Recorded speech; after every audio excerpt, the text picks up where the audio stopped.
আসসালামু আলাইকুম প্রিয় বন্ধুরা। আজকে আমাদের লেকচার 2 এর আলোচনার টপিক হলো ভেক্টর অ্যালজেব্রা অর্থাৎ ভেক্টর বীজগণিত। ভেক্টর বীজগণিত বলতে কী বোঝায়? গণিতের যে শাখায় তোমার ভেক্টরের অপারেশন অর্থাৎ ভেক্টরের যোগ বিয়োগ গুণ এবং এগুলো নিয়ে আলোচনা করা হয়, আমরা ওই গণিতের ওই শাখাকে বলি ভেক্টর বীজগণিত বা ভেক্টর অ্যালজেব্রা। তো আমরা আজকে লেকচারে যেহেতু ভেক্টর অ্যালজেব্রা নিয়ে, তাই আমরা আমাদের লেকচারে ভেক্টর কিভাবে যোগ করতে হয়, ভেক্টর কিভাবে বিয়োগ করতে হয়, আর ভেক্টরের যে যোগ বিয়োগের যেসব বিধি আছে, ত্রিভুজ বিধি, তারপর বহুভুজ বিধি আর কিছু সূত্র, ওইসব সূত্র নিয়ে আমরা আলোচনা করব। তো চলো আমরা ভিডিওতে প্রবেশ করি। তো ভেক্টরের কিছু বৈশিষ্ট্য আছে, এর মধ্যে একটা বৈশিষ্ট্য হলো তুমি ভেক্টরকে তুমি মান আর দিক ঠিক রাখার মাধ্যমে ভেক্টরকে ট্রান্সফার করতে পারবে। যেরকম ধরো এটা একটা ভেক্টর, এই ভেক্টরটার ডাইরেকশন আমরা ধরলাম যে ভেক্টরটা এ, এই ভেক্টরটা আমরা মান ধরলাম যে 3 একক। তো 3 একক এই ভেক্টরটার তোমার আমরা দেখতে পাচ্ছি যে দিক এই দিকে, অর্থাৎ দিক যেহেতু এদিকে, তুমি চাইলে এই ভেক্টরটার মান অর্থাৎ ভেক্টরটার যে ভ্যালু এটা তুমি সেম রেখে এবং দিক একই রেখে ওই ভেক্টরটাকে ট্রান্সফার করতে পারবে। যেমন ধরো আমি এখানে আরেকটা ভেক্টর ধরলাম বি, এখন আমি এই ভেক্টরটার দিক এই দিকে, তার মানে আমি চাইলে এটা এদিকে ট্রান্সফার করতে পারবো, কিন্তু তুমি এই ভেক্টরটাকে কখনো এইভাবে ট্রান্সফার করতে পারবে না। কারণ দেখো, তুমি যদি মানও একদিকে রাখো কিন্তু ভেক্টরটার দিক চেঞ্জ হয়ে যাবে। তো ভেক্টর রাশি যদি তোমার মান অথবা দিক দুইটার যে কোনো একটা যদি চেঞ্জ হয়ে যায় তাহলে পুরো রাশিটাই চেঞ্জ হয়ে যায়। তাই এই জন্য তোমার ভেক্টর ট্রান্সফার করার ক্ষেত্রে অবশ্যই তুমি যে ভেক্টরটা ট্রান্সফার করবে সেটার মান এবং দিক অবশ্যই খেয়াল রাখতে হবে। তো এটা আমরা কেন বললাম? কারণ আমরা এখন দুইটা ভেক্টর যোগ করা সম্পর্কে শিখব, কিভাবে দুইটা ভেক্টর যোগ করতে হয়। ধরো আমরা আগের ভেক্টরটা নিলাম এ একটা ভেক্টর, আরেকটা ভেক্টর নিলাম বি একটা ভেক্টর। তো দেখো আমরা এই ভেক্টরটা দেখতে পাচ্ছি যে 3 একক আর বি ভেক্টরটা 4 একক। তো এ ভেক্টর আর বি ভেক্টর, তো আমরা এখন এই দুইটা ভেক্টর যোগ করব।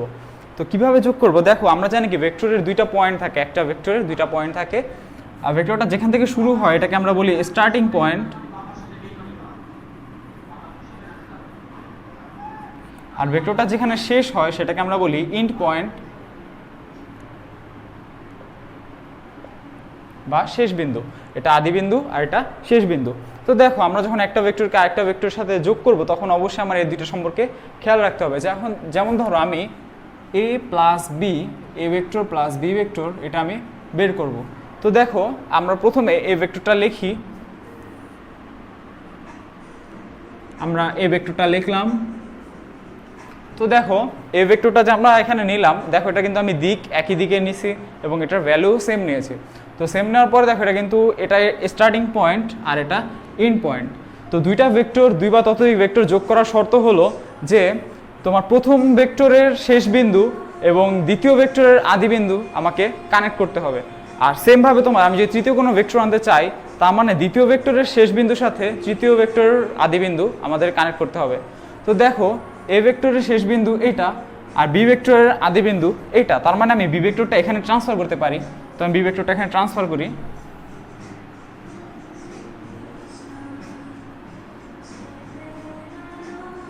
তো বি ভেক্টরটা আমরা এখানে ট্রান্সফার করলাম।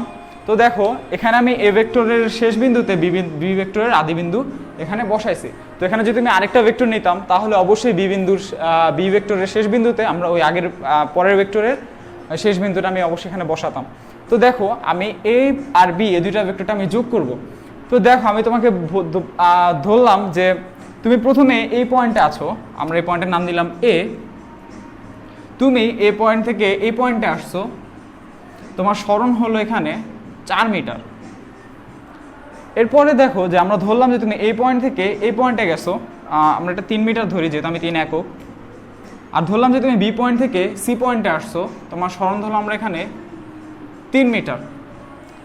তার মানে দেখো তোমার আলটিমেটলি তোমার সরণ কত? তুমি আগে ছিলে এই পয়েন্টে, একবারে লাস্টে তুমি এই পয়েন্টে আসছো, তো তোমার নিট সরণ কত? এসি বরাবর। তার মানে তোমার নিট সরণ এসি বরাবর, অর্থাৎ এ থেকে সি এর দিকে। তার মানে আমি লিখতে পারি এ প্লাস বি ভেক্টর, আমি এই ভেক্টরটার লব্ধি ভেক্টরটার নাম দিই সি ভেক্টর। এখন দেখো আমি এ আর বি ভেক্টর যোগ করার পর আমি যে নতুন ভেক্টরটা পাইছি সেই ভেক্টরটাকে আমরা বলি যে এ আর বি ভেক্টরের লব্ধি ভেক্টর। তার মানে দেখো লব্ধি ভেক্টরকে আমি সি দ্বারা প্রকাশ করলাম, যেটা এ আর বি এর যোগফল। তো দেখো আমার প্রথমে সরণ এ থেকে সি এর দিকে নিঃসরণ যেটা। তো দেখো একটা জিনিস খেয়াল করো যে আমরা যে দুইটা ভেক্টর যোগ করছি সেটার কিন্তু দিক একদিকে, কিন্তু লব্ধি যে ভেক্টর সেটার দিক কিন্তু অন্যদিকে। তার মানে এখান থেকে আমি ত্রিভুজ বৃদ্ধিটা ব্যাখ্যা করতে পারি কিভাবে। ত্রিভুজের যে দুইটা বাহু, ওই দুইটা বাহুর ভেক্টর, ওই দুইটা বাহু দ্বারা যদি কোনো ভেক্টর নির্দেশ করা হয়, যেমন আমরা ধরলাম এই ত্রিভুজের এ বি আর বিসি বাহু দ্বারা দুইটা ভেক্টর নির্দেশ করা হলো, এদের যোগফল অর্থাৎ এদের লব্ধির দিক হবে এই দুইটা বাহুর ঠিক অপোজিট দিকে। অর্থাৎ ত্রিভুজের তৃতীয় বাহুটাই হবে এদের লব্ধি, কিন্তু এদের দিক হবে ঠিক অপোজিট দিকে। তার মানে দুইটা বাহু যদি তোমার অ্যান্টি ক্লকওয়াইজ হয়, তৃতীয় বাহু যেটা অর্থাৎ এই দুইটা বাহুর যোগফল, তাদের লব্ধি কিন্তু হবে ক্লকওয়াইজ। সেমভাবে যদি এরা যদি ক্লকওয়াইজ হয়, তার মানে লব্ধি হবে অবশ্যই অ্যান্টি ক্লকওয়াইজ। তো দেখো আমরা মোটামুটি যোগ ভেক্টর কীভাবে যোগ করতে হয় এটা সম্পর্কে মোটামুটি একটা ধারণা পেলাম। তো দেখো আমরা আরেকটা জিনিস খেয়াল করি, আমরা এখন অনেকগুলো ভেক্টর যোগ করব। যেমন ধরো আমরা আবারও এ একটা ভেক্টর নিলাম, তারপর বি একটা ভেক্টর নিলাম, এই ভেক্টরটার নাম দিই এ,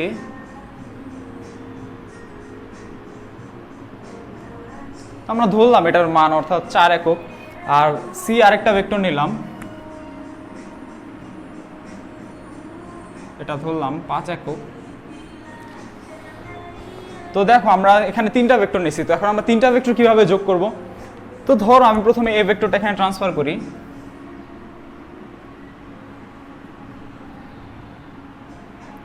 তো দেখো এ ভেক্টরটা এখানে ট্রান্সফার করলাম।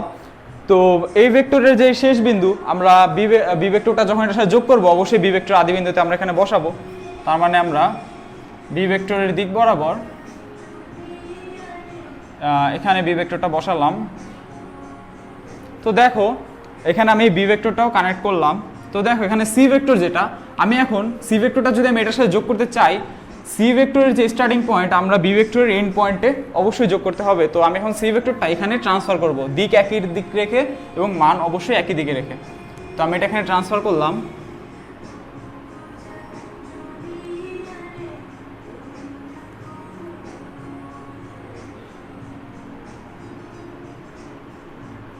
তো আমি এখানে সি ভেক্টরটা ট্রান্সফার করলাম।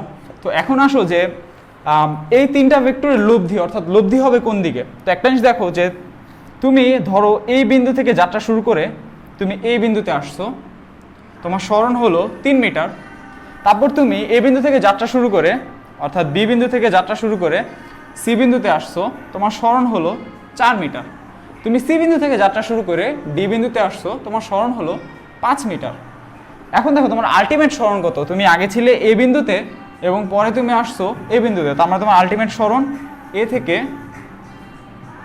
ডি এর দিকে। অর্থাৎ প্রথম ভেক্টরের যে আদি বিন্দু আর শেষ ভেক্টরের যে শেষ বিন্দু, সেই দুইটা বিন্দু আমরা যদি যোগ করি তাহলে আমরা এই প্রত্যেকটা ভেক্টরের লব্ধি পেয়ে যাচ্ছি। অর্থাৎ আমাদের লব্ধিটা যদি আমরা ডি ভেক্টর দ্বারা কনসিডার করি, D vector equal to A plus B plus C. তার মানে 3টা ভেক্টরের যে লব্ধি অর্থাৎ যোগফল সেটা হবে তোমার 3টা ভেক্টরের যে যোগফল সেটা হবে ঠিক এই 3টা ভেক্টরের অপোজিট দিকে। তো একটা জিনিস তুমি খেয়াল করো যে আমরা কিন্তু যখন ভেক্টরগুলোর লব্ধি বের করি, অর্থাৎ ভেক্টরগুলো যে লব্ধি হয় এটা কোন দিকে, অর্থাৎ ভেক্টরগুলোর যোগফলের যে দিক, তুমি যে আদি ভেক্টর ওইটার স্টার্টিং পয়েন্ট আর শেষ যে ভেক্টর থাকবে এটার এন্ড পয়েন্ট আমরা যদি যোগ করলে যে ভেক্টরটা পাবো সেটাই ওই ভেক্টরগুলোর লব্ধি। তো আমরা এখন ভেক্টর যোগ সম্পর্কে ধারণা নিলাম যে ভেক্টর কিভাবে যোগ করতে হয়, অর্থাৎ প্রথম ভেক্টরের স্টার্টিং পয়েন্ট আর শেষ ভেক্টরের এন্ড পয়েন্ট যোগ করার মাধ্যমে। তো দেখো এটার ক্ষেত্রেও কিন্তু দেখো তোমার অন্যান্য ভেক্টরগুলো অ্যান্টি ক্লকওয়াইজ ছিল, আর যে আমি লব্ধিটা পেয়েছি সেটা কিন্তু ক্লকওয়াইজ, অর্থাৎ এটা এক ধরনের ত্রিভুজ বিধির মতোই নর্মাল কেস। তো এখন আমরা আরেকটা জিনিস খেয়াল করি, ভেক্টর এখন বিয়োগ করে কিভাবে। দেখো আমি যদি বলি ভেক্টর বিয়োগ, ভেক্টর এক প্রকার যোগ ছাড়া আর কিছুই না, তাহলে সেটা কেমন হয়। দেখো আমি এখন ধরো এ ভেক্টর থেকে বি ভেক্টর বিয়োগ করব। তো আমি এ আর বি ভেক্টরটা এঁকে ফেলি। এটা ধরো এ ভেক্টর, আর এইটা ধরো বি ভেক্টর। তো তো এটা ধরো এ ভেক্টর আর এটা বি ভেক্টর। তো এই ভেক্টর দুটো আমি এখন বিয়োগ করবো কিভাবে?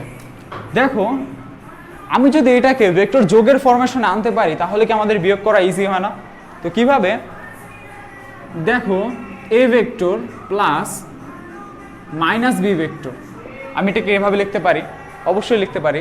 তার মানে দেখো, আমি এটাকে যখন এভাবে লিখলাম তো একটা জিনিস খেয়াল করি যে এটার বিয়োগফল কত হবে। এই ভেক্টরের সাথে যদি আমি যেই ভেক্টরটা আমার বিয়োগ করতে হবে সেই ভেক্টরটা ঋণাত্মক ভেক্টর, অর্থাৎ ঠিক অপোজিট দিকে নেই ওই ভেক্টরটার, তারপরে যদি আমি ভেক্টর দুটাকে যোগ করি তাহলে আমরা যে লব্ধি ভেক্টরটা পাবো সেটাই হবে এই দুটা ভেক্টরের বিয়োগফল। তো সেটা কিভাবে? দেখো,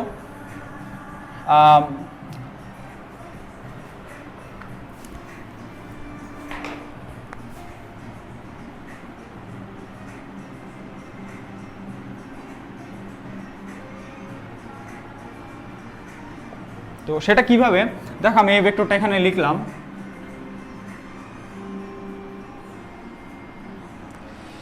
এই ভেক্টর এখানে লিখলাম। এখন বি ভেক্টরটা আমি এখানে ট্রান্সফার করি। দেখো, আমাদের টার্গেট কি থাকবে? আমি এই ভেক্টরের সাথে কোনটা যোগ করব? বি ভেক্টরের অপোজিট ভেক্টরটা, অর্থাৎ বি যে ভেক্টরটা সেটা ঋণাত্মক ভেক্টর, অর্থাৎ মান একই থাকবে কিন্তু ডাইরেকশন ঠিক অপোজিট দিকে। সো আমি বি ভেক্টরটা এখানে ট্রান্সফার করি আগে।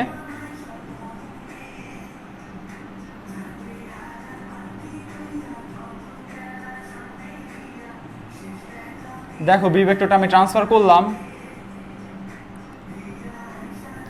তো দেখো, এটা আমি যদি এখন এটার স্টার্টিং পয়েন্ট আর এটার এন্ড পয়েন্ট যোগ করি তাহলে কিন্তু আমি পাবো এ প্লাস বি, অর্থাৎ আমি কিন্তু এই ফর্মেটটা পাচ্ছি না। তো আমি যখন আমাকে এই ফর্মেটে আমি যখন আনছি, আমার লাগবে কি? বি ভেক্টর ঋণাত্মক ভেক্টর।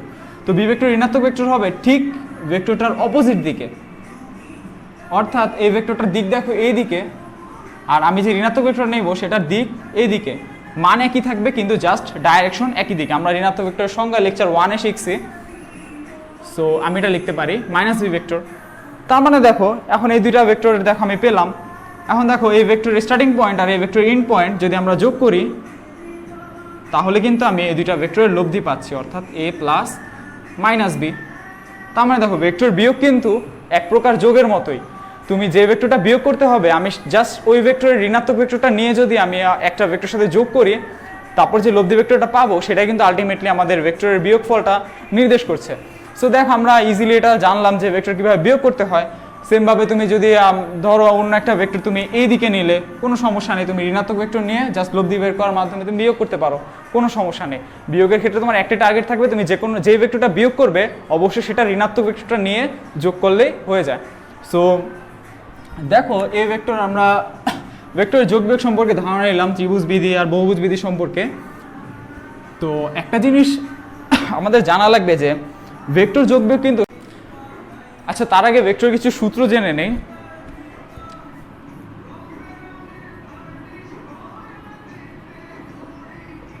বন্টন সূত্র। তো বন্টন সূত্র কি জিনিস?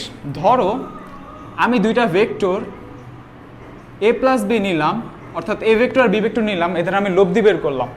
তো এদের লব্ধিকে আমি ব্র্যাকেটের মাধ্যমে ক্লোজ করলাম, আর এখানে আমি ইন্ডিভিজুয়ালি এই ভেক্টর দুইটাকে নিলাম। তো দেখো, এদের যে লব্ধি ভেক্টর, এটার সাথে আমি যদি কোনো একটা কনস্ট্যান্ট গুণ করি এবং ইন্ডিভিজুয়ালি যদি প্রত্যেকটা ভেক্টরের সাথে আমি কনস্ট্যান্ট গুণ করে যোগ করি তাহলে যে মান দুইটা পাবো এটা অবশ্যই সমান হবে। তো আমাদের এই বন্টন সূত্রটা কীরকম? যে আমি জাস্ট প্রথমে দুইটা ভেক্টর নিলাম, এদের লব্ধির সাথে আমি একটা কনস্ট্যান্ট গুণ করলাম। গুণ করার পরে আমরা প্রত্যেকটা ভেক্টরের সাথে আলাদা আলাদাভাবে কনস্ট্যান্টটা গুণ করার পর নতুন যে দুইটা ভেক্টর পাবো তাদের লব্ধির যোগফল অবশ্যই আমাদের আগের যে কনস্ট্যান্ট গুণ লব্ধি এটা সমান হবে। তো এটা গেল বন্টন সূত্র। এটা জাস্ট আমাদের এমসিকিউর জন্য লাগে যে নিচের কোনটি বন্টন সূত্র, কোনটা বিনিময় সূত্র, আর এছাড়া প্রতিপাদন কিছুই দরকার নেই। তো নর্মালি আমাদের বন্টন সূত্র গেল। এরপর বিনিময় বিধি, অর্থাৎ ভেক্টরের বিনিময় বিধি। দেখো, এ ভেক্টর, তুমি এ ভেক্টর আর বি ভেক্টরের যে লব্ধি আর বি ভেক্টর যা এবং বা এ ভেক্টরের যে লব্ধি এরা একই হবে, এদের মান এবং দিক দুইটাই সমান হবে। এটাকে আমরা বলি ভেক্টর বিনিময় বিধি, যেটা একবার নর্মাল একটা জিনিস। এটা তোমরা চিত্র আঁকার মাধ্যমে বুঝবে। তো যেটা আমাদের অবশ্যই জানা দরকার সেটা হলো সংযোগ বিধি।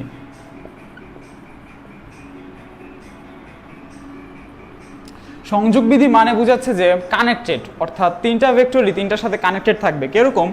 আমরা তিনটা ভেক্টর নিলাম, ধরো আমি তিনটা ভেক্টর নিলাম, এ ভেক্টর, বি ভেক্টর আর সি ভেক্টর। তো তিনটা ভেক্টর নিলাম, আমি প্রথমে এই ভেক্টরটা সেপারেট করলাম, এরপর বি আর সি ভেক্টর লব্ধি বের করে আবারও এদের লব্ধি বের করলাম। এরপরে আমি বি ভেক্টরটা সেপারেট করলাম, এটার সাথে আমি অপর দুই ভেক্টরের লব্ধির যোগ করলাম।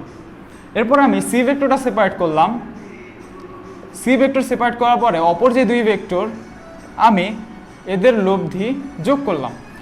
তো আমরা যে তিনটা রাশি পাচ্ছি, তিনোটা রাশি মানে একই হবে, অর্থাৎ তিনোটার যে আমরা নতুন ভেক্টর রাশিগুলো পাবো এদের তিনটারই মান সেম হবে এবং দিকও সেম হবে। এটাকে আমরা বলি সংযোগ বিধি।